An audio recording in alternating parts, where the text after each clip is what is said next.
La situation en Centrafrique est au cœur du sommet sur la sécurité et la paix en Afrique. Un sommet qui se poursuit et s'achèvera dans quelques heures à Paris. Rémi Vincent, vous suivez pour nous ce grand rendez-vous diplomatique qui réunit une quarantaine de chefs d'État et de gouvernement africains.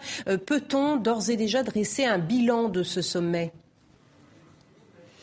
Oui, les tables rondes de ce sommet sur la sécurité en Afrique sont officiellement terminées, officiellement seulement, car dans quelques heures à l'Elysée va se tenir une session spéciale consacrée à la Centrafrique, avec cette fois un comité restreint autour de François Hollande. Il y aura les chefs d'État des pays limitrophes de la Centrafrique, et puis également Ban Ki-moon, le secrétaire général de l'ONU, et les représentants de l'Union africaine et de l'Union européenne.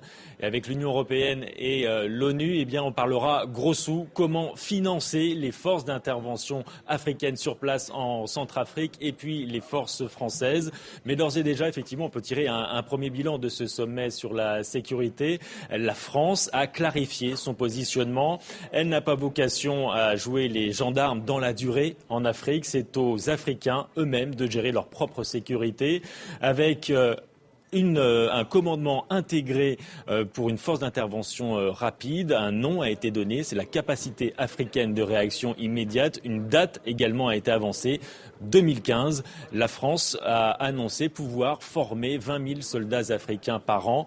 En attendant 2015, eh bien, ce sont aux soldats français d'être mobilisés dans les situations urgentes comme le Mali, comme la Centrafrique. Aujourd'hui, Mahamadou Issoufou, le président du Niger, rappelait hier que la France, pour l'heure, est incontournable. Et puis, on a parlé également économie, développement économique de l'Afrique.